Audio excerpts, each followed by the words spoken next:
ವೀಕ್ಷಕರೇ, ದುರ್ಗಾದೇವಿಯನ್ನು ಆರಾಧಿಸುವ ಹಬ್ಬವೇ ನವರಾತ್ರಿ. ನವರಾತ್ರಿ ಎಂದರೆ 9 ರಾತ್ರಿಗಳು. ದೇವಿಯ 9 ವಿವಿಧ ರೂಪಗಳನ್ನು 9 ದಿನಗಳಲ್ಲಿ ಆಚರಿಸಲಾಗುತ್ತದೆ. ದುಷ್ಟರನ್ನು ಶಿಕ್ಷಿಸಲು, ಶಿಷ್ಟರನ್ನು ರಕ್ಷಿಸಲು ಶಕ್ತಿ ಸ್ವರೂಪಿಣಿಯಾದ ದುರ್ಗೆಯು 9 ಅವತಾರಗಳನ್ನು ತಾಳುತ್ತಾಳೆ. ನವದುರ್ಗೆಯ ನವ ಅವತಾರಗಳ ಹಿಂದಿನ ಪುರಾಣದ ಕಥೆಯನ್ನು ನೀವು ಕೇಳಿದರೆ ಜೀವನದಲ್ಲಿ ಕಷ್ಟಗಳು ಕಳೆದು ಯಶಸ್ಸು ಸಾಧಿಸುವುದು ಖಚಿತ. ವೀಕ್ಷಕರೇ, ಈ ಕಥೆಯನ್ನು ಕೇಳುವ ಮೊದಲು ಜೈ ದುರ್ಗಾಯ ನಮಃ ಎಂಬ ಮಂತ್ರವನ್ನು ಭಕ್ತಿಯಿಂದ ಕಾಮೆಂಟ್ ಬಾಕ್ಸಲ್ಲಿ ಬರೆಯಿರಿ. ನವದುರ್ಗೆಯರ ಸಂಪೂರ್ಣ ಆಶೀರ್ವಾದವು ನಿಮಗೆ ದೊರೆಯಲಿ ಎಂದು ದೇವಿಯಲ್ಲಿ ಕೇಳಿಕೊಳ್ಳುತ್ತೇವೆ. ಪರಶಿವನ ಪತ್ನಿಯಾದ ದುರ್ಗಾಮಾತೆಯು ಅತ್ಯಂತ ಶಕ್ತಿಶಾಲಿಯಾದ ದೇವತೆಯಾಗಿದ್ದು ಆದಿಶಕ್ತಿ ಎಂದು ಕರೆಯಲ್ಪಡುತ್ತಾಳೆ. ಆದಿಶಕ್ತಿಯನ್ನು ಕಾಳಿ, ಪಾರ್ವತಿ, ಗೌರಿ, ಸತಿ, ಮಹಾಮಾಯೆ ಹಾಗೂ ಮಹಿಷಾಸುರವರ್ಧನಿ ಮುಂತಾದ ವಿವಿಧ ರೂಪಗಳಲ್ಲಿ ಆರಾಧಿಸಲಾಗುತ್ತದೆ. ಪುರಾಣಗಳಲ್ಲಿ ಹೇಳುವಂತೆ ಮಹಿಷಾಸುರನೆಂಬ ಎಮ್ಮೆ ರೂಪದ ಅಸುರನು ತನ್ನ ಸೈನ್ಯದೊಂದಿಗೆ ದೇವಲೋಕಕ್ಕೆ ದಾಳಿ ಮಾಡಿ ದೇವತೆಗಳನ್ನು ಹೊರಗೆ ಅಟ್ಟಿದನಂತೆ. ಆಗ ದೇವತೆಗಳೆಲ್ಲರೂ ತ್ರಿಮೂರ್ತಿಗಳಾದ ಬ್ರಹ್ಮ, ವಿಷ್ಣು, ಮಹೇಶ್ವರರನ್ನು ಕಾಪಾಡುವಂತೆ ಕೇಳಿಕೊಂಡಾಗ 3 ತ್ರಿಮೂರ್ತಿಗಳು ತಮ್ಮ ದೇಹದ ಶಕ್ತಿಯನ್ನೆಲ್ಲ ಸೇರಿಸಿ ದೇವತೆಯನ್ನು ಸೃಷ್ಟಿಸಿದರು. ಎಲ್ಲ ದೇವರ ಶಕ್ತಿಯು ಸೇರಿ ದೇವಿಯ ದುರ್ಗೆಯ ಅವತಾರವನ್ನೆತ್ತಿದಳು. ಶಕ್ತಿಗಳ ಸಂಗಮದಿಂದ ಆದ ದುರ್ಗಾದೇವಿಯ ಅವತಾರದಲ್ಲಿ ದೇವಿಯು 10 ಕೈಗಳನ್ನು ಹೊಂದಿರುವ ಸುಂದರವಾದ ಸ್ತ್ರೀಯಾಗಿ ಹುಟ್ಟಿದ ನಂತರ ದೇವತೆಗಳೆಲ್ಲ ಆಕೆಗೆ ಉಡುಗೊರೆಯನ್ನು ನೀಡಿದರು. ಈಶ್ವರನು ತ್ರಿಶೂಲವನ್ನು, ವಿಷ್ಣುವು ಚಕ್ರವನ್ನು, ವರುಣದೇವನು ಪಾಶವನ್ನು, ಇಂದ್ರನು ವಜ್ರಾಯುಧವನ್ನು ಹಾಗೂ ವಾಯು ಬಾಣಗಳನ್ನು ದುರ್ಗೆಗೆ ನೀಡಿದರು. ವಸ್ತ್ರಗಳನ್ನು ಮತ್ತು ವಾಹನವಾದ ಸಿಂಹವನ್ನು ಪರ್ವತಗಳ ರಾಜ ಹಿಮವಂತನು ನೀಡಿದನು. ಎಲ್ಲ ಆಯುಧಗಳಿಂದ ಸನ್ನದ್ಧಳಾದ ದೇವಿಯು ಯುದ್ಧಕ್ಕೆ ಸಿದ್ಧಳಾಗಿ ಅಸುರ ಮತ್ತು ಸೈನ್ಯದ ಮೇಲೆ ಆಕ್ರಮಣ ಮಾಡಿದಳು. 9 ದಿನಗಳ ಕಾಲ ನಡೆದ ಈ ಯುದ್ಧದಲ್ಲಿ ಮಹಿಷಾಸುರನನ್ನು ದೇವಿಯು ತನ್ನ ಸಿಂಹ ಹಾಗೂ ಆಯುಧಗಳ ಸಹಾಯದಿಂದ ಸಂಹರಿಸಿದಳು. ದುರ್ಗೆಯು ಮಹಿಷಾಸುರನನ್ನು ವಧಿಸಿದ ದಿನವೇ ವಿಜಯದಶಮಿ. ದುಷ್ಟರ ಸಂಹಾರಕ್ಕಾಗಿ, ಶಿಷ್ಟರ ರಕ್ಷಣೆಗಾಗಿ ನವ ಅವತಾರಗಳನ್ನು ಎತ್ತಿ ಅಸುರರನ್ನು ಸಂಹರಿಸಿದ ಶಕ್ತಿ ರೂಪಿಣಿಯೇ ದುರ್ಗಾದೇವಿ. ನವರಾತ್ರಿಯ 9 ದಿನಗಳಲ್ಲಿ ದುರ್ಗೆಯರನ್ನಿಟ್ಟು ಪೂಜಿಸಲಾಗುತ್ತದೆ. ನವರಾತ್ರಿ ಮೊದಲನೇ ದಿನವನ್ನು ಪ್ರತಿಪಾದ ಎಂದು ಕರೆಯಲಾಗುತ್ತದೆ. ಈ ದಿನ ಶೈಲಪುತ್ರಿಯ ರೂಪವನ್ನು ಪೂಜಿಸಲಾಗುತ್ತದೆ. ಶೈಲಪುತ್ರಿ ಎಂದರೆ ಪರ್ವತರಾಜನ ಮಗಳು ಎಂದರ್ಥ.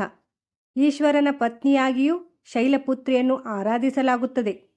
ಶೈಲಪುತ್ರಿಯನ್ನು ಸತೀದೇವಿಯ ಪುನರ್ಜನ್ಮವೆಂದು ಕರೆಯಲಾಗುತ್ತದೆ. ಪತಿಯಾದ ಶಿವನನ್ನು ತಂದೆಯು ಅವಮಾನ ಮಾಡಿದ್ದಕ್ಕಾಗಿ ಸತೀದೇವಿಯು ತನ್ನ ತಂದೆ ಯಜ್ಞ ಮಾಡುತ್ತಿದ್ದ ವೇಳೆ ಅಗ್ನಿಕುಂಡಕ್ಕೆ ಜಿಗಿದು ಪ್ರಾಣಾರ್ಪಣೆಗೈಯುತ್ತಾಳೆ. ಶಿವನನ್ನು ಮರಳಿ ಪಡೆಯಲು ಅವಳು ಪುನರ್ಜನ್ಮ ಪಡೆಯುತ್ತಾಳೆ. ಆದರೆ ಸತಿ ಸಾವಿನ ಬಳಿಕ ಶಿವನು ದೀರ್ಘವಾದ ಧ್ಯಾನದಲ್ಲಿ ಮುಳುಗಿ ಹೋದ. ದೇವಿ ಶೈಲಪುತ್ರಿಯು ಕಾಡಿಗೆ ಹೋಗಿ 16 ವರ್ಷ ಕಠಿಣ ತಪಸ್ಸಿನಲ್ಲಿ ತೊಡಗಿ ನಂತರ ಶಿವನನ್ನು ಪಡೆದಳು. ನವರಾತ್ರಿಯ 2ನೇ ದಿನ ದೇವಿಯನ್ನು ಬ್ರಹ್ಮಚಾರಿಣಿಯ ರೂಪದಲ್ಲಿ ಪೂಜಿಸಲಾಗುತ್ತದೆ. ಪಾರ್ವತಿಯಾಗಿ ಹಿಮಾಲಯನ ಪುತ್ರಿಯಾಗಿ ಜನಿಸಿದ ದೇವಿಯು ಶಿವನನ್ನು ಪತಿಯಾಗಿ ಪಡೆಯಲು ನಾರದರ ಉಪದೇಶದಂತೆ ಕಠಿಣ ತಪಸ್ಸನ್ನು ಮಾಡುತ್ತಾಳೆ. ಬಹಳ ಕಠಿಣವಾದ ತಪಸ್ಸು ಮಾಡಿದ ಕಾರಣದಿಂದಾಗಿ ದೇವಿಗೆ ತಪಶ್ಚಾರಿಣಿ ಅರ್ಥಾತ್ ಬ್ರಹ್ಮಚಾರಿಣಿ ಎನ್ನುವ ಹೆಸರು ಬಂತು. ನವರಾತ್ರಿಯ 3ನೇ ದಿನ ಚಂದ್ರಘಂಟ ದೇವಿಯನ್ನು ಪೂಜಿಸಲಾಗುತ್ತದೆ. ದುರ್ಗಾಮಾತೆಯ ವೈವಾಹಿಕ ಅವತಾರವಾಗಿರುವ ಚಂದ್ರಘಂಟೆಯನ್ನು ದುರ್ಗಾಮಾತೆಯ ರೌದ್ರ ಸ್ವರೂಪವೆಂಬುದಾಗಿ ಕರೆಯಲಾಗುತ್ತದೆ. ಹೊಸದಾಗಿ ವಿವಾಹವಾದ ಸ್ವರೂಪವನ್ನು ದುರ್ಗಾಮಾತೆಯು ಚಂದ್ರಘಂಟ ರೂಪದಲ್ಲಿ ತೋರಿಸಿದ್ದಾರೆ. ಪಾರ್ವತಿ ದೇವಿಯು ಕಠಿಣವಾದ ತಪಸ್ಸನ್ನು ಮಾಡಿ ಶಿವನನ್ನು ಮದುವೆಯಾಗುವಲ್ಲಿ ಸಫಲರಾಗುತ್ತಾರೆ.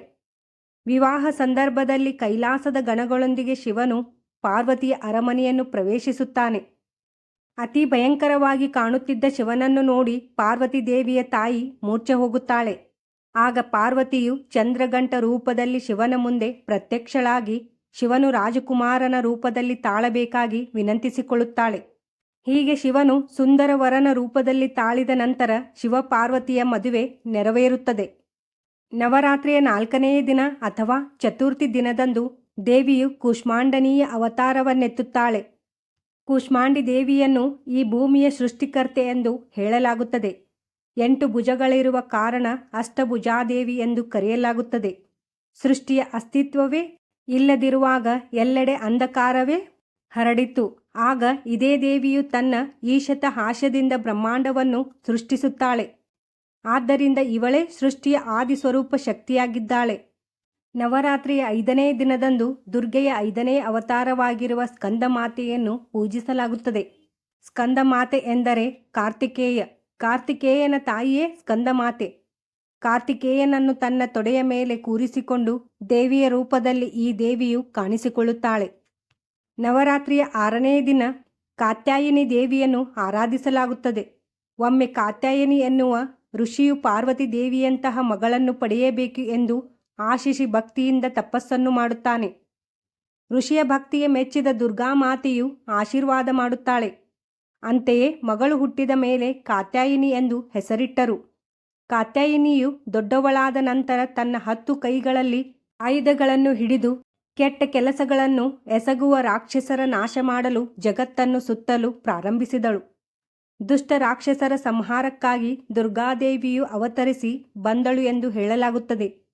ನವರಾತ್ರಿಯ 7ನೇ ದಿನದಂದು ತಾಯಿ ಕಾಲರಾತ್ರಿಯನ್ನು ಪೂಜಿಸಲಾಗುತ್ತದೆ. ಈ ರೂಪದಲ್ಲಿ ತಾಯಿಯು ತುಂಬಾ ರೌದ್ರಾವತಾರವನ್ನು ಮತ್ತು ಕಪ್ಪಾಗಿ ಕಾಣುತ್ತಾಳೆ. ಹೆಸರೇ ಹೇಳುವಂತೆ ಇದು ತಾಯಿಯ ಕರ್ಗತ್ತಲು ಮತ್ತು ಸಮಯದ ರೂಪವಾಗಿದೆ. ಉಗ್ರ ರೂಪದಲ್ಲಿರುವ ದುರ್ಗೆಯು ಕಾಲರಾತ್ರಿಯ ರೂಪಧಾರಣೆ ಮಾಡಿ ತನ್ನ ಬಂಗಾರದ ಮೈಬಣ್ಣದ ಚರ್ಮವನ್ನು ಕಿತ್ತು ರಾಕ್ಷಸರ ವಿರುದ್ಧ ಹೋರಾಡಲು ಹೋಗುತ್ತಾಳೆ. ಕಾಳರಾತ್ರಿಯು ಎಲ್ಲ ರೀತಿಯ ದುಷ್ಟಶಕ್ತಿ, ದುಷ್ಟತೆ ಮತ್ತು ನಕಾರಾತ್ಮಕ ಶಕ್ತಿ ಹಾಗೂ ಭೀತಿ ದೂರ ಮಾಡುತ್ತಾಳೆ. ಕಾಲರಾತ್ರಿಯು ತನ್ನ ಭಕ್ತರಿಗೆ ಹೆಚ್ಚಿನ ಸಂತೋಷ ಹಾಗೂ ತೃಪ್ತಿ ಕರುಣಿಸುವುದರಿಂದಾಗಿ ಆಕೆಯನ್ನು ಶುಭಾಂಕರಿ ಅಥವಾ ಪವಿತ್ರೆವೆಂದು ಪರಿಗಣಿಸಲಾಗುತ್ತದೆ. ನವರಾತ್ರಿ 8ನೇ ದಿನದಂದು ಮಹಾಗೌರಿ ದೇವಿಯನ್ನು ಪೂಜಿಸಲಾಗುತ್ತದೆ. ಮಹಾಗೌರಿಯು ತನ್ನ 16ನೇ ವಯಸ್ಸಿನ ಯೌವನೆಯಾಗಿ ಕಾಣಿಸಿಕೊಳ್ಳುತ್ತಾಳೆ. ಗೌರಿ ಎಂದರೆ ಆಕೆಯು ಗಿರಿ ಅಥವಾ ಪರ್ವತದ ಮಗಳೆಂದು ಹೇಳಲಾಗುತ್ತದೆ. ಗೂಳಿ ಮೇಲೆ ಪ್ರಯಾಣಿಸುವ ಗೌರಿ ತನ್ನ ಕೈಯಲ್ಲಿ ತ್ರಿಶೂಲದೊಂದಿಗೆ ಡಮರುಗವನ್ನು ಹಿಡಿದುಕೊಂಡಿರುತ್ತಾಳೆ. ತಾಯಿ ದುರ್ಗೆಯು ಭೂಮಿಯ ಮೇಲೆ ಜನ್ಮವನ್ನು ಪಡೆದು ಮರಳಿ ದೇವಲೋಕಕ್ಕೆ ಹೋಗಿ ಶಿವನನ್ನು ಮದುವೆಯಾಗಲು ಬಯಸುತ್ತಾಳೆ. ನಾರದರ ಸಲಹೆಯಂತೆ ಶಿವನನ್ನು ಒಲಿಸಿಕೊಳ್ಳಲು ತಪಸ್ಸು ಮಾಡುತ್ತಾಳೆ. ಆಕೆ ಸಂಪೂರ್ಣವಾಗಿ ತಪಸ್ಸಿನಲ್ಲಿ ಮಗ್ನವಾಗಿ ಆಹಾರ ನೀರನ್ನು ತ್ಯಜಿಸಿರುವ ಸಮಯದಲ್ಲಿ ಆಕೆಯ ದೇಹದಲ್ಲಿ ಧೂಳು ಕೊಳೆ ತುಂಬಿಕೊಂಡಿರುತ್ತದೆ. ಬಿಸಿಲಿನಿಂದಾಗಿ ಆಕೆಯ ದೇಹವು ಸಂಪೂರ್ಣವಾಗಿ ಕಪ್ಪಾಗುತ್ತದೆ. ಸಾವಿರಾರು ವರ್ಷಗಳ ತಪಸ್ಸಿನ ನಂತರ ಶಿವನು ಆಕೆಯಿಂದ ಪ್ರಭಾವಿತನಾಗಿ ಆಕೆಯ ದೇಹವನ್ನು ಹೊಳೆಯುವಂತೆ ಮಾಡಲು ಗಂಗೆಯನ್ನು ಹರಿಯಲು ಬಿಡುತ್ತಾನೆ. ಇದರಿಂದಾಗಿ ಗೌರಿಯು ಕಾಂತಿಯುತವಾಗಿ ಶ್ವೇತವರ್ಣದಲ್ಲಿ ಧ್ಯಾನಸಕ್ತಳಾಗಿ ಕಾಣುತ್ತಾಳೆ. ನವರಾತ್ರಿಯ 9ನೇ ದಿನದಂದು ಸಿದ್ಧಿದಾತ್ರಿ ರೂಪದಲ್ಲಿ ಕಾಣಿಸಿಕೊಳ್ಳುತ್ತಾಳೆ.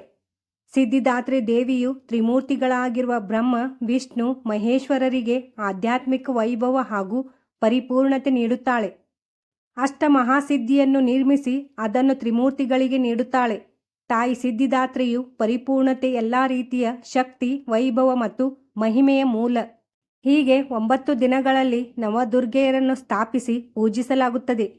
ಜಗತ್ತಿನಲ್ಲಿ ಯಾವಾಗ ತಾಮಸಿಕ, ಅಸುರಿ ಮತ್ತು ಕ್ರೂರ ಜನರನ್ನು ಪ್ರಬಲರಾಗಿ ಸಾತ್ವಿಕ ಮತ್ತು ಧರ್ಮನಿಷ್ಠ ಜನರನ್ನು ಪೀಡಿಸುತ್ತಾರೆಯೋ ಆಗ ದೇವಿಯು ಧರ್ಮ ಸ್ಥಾಪನೆಗಾಗಿ ಪುನಃ ಪುನಃ ಅವತಾರ ಎತ್ತುತ್ತಾಳೆ ಎನ್ನಲಾಗುತ್ತದೆ ಶಾಸ್ತ್ರ. ವೀಕ್ಷಕರೇ, ನವದುರ್ಗೆಯ ನವ ಅವತಾರಗಳ ಹಿಂದಿನ ಪುರಾಣದ ಈ ಕಥೆಯು ನಿಮಗೆ ಉಪಯುಕ್ತವೆನಿಸಿದಲ್ಲಿ ಇತರರಿಗೂ ಶೇರ್ ಮಾಡಿ. ಹಾಗೆ ಈ ಚಾನಲನ್ನು ಸಬ್ಸ್ಕ್ರೈಬ್ ಮಾಡುವುದನ್ನು ಮರೆಯದಿರಿ. ಧನ್ಯವಾದಗಳು.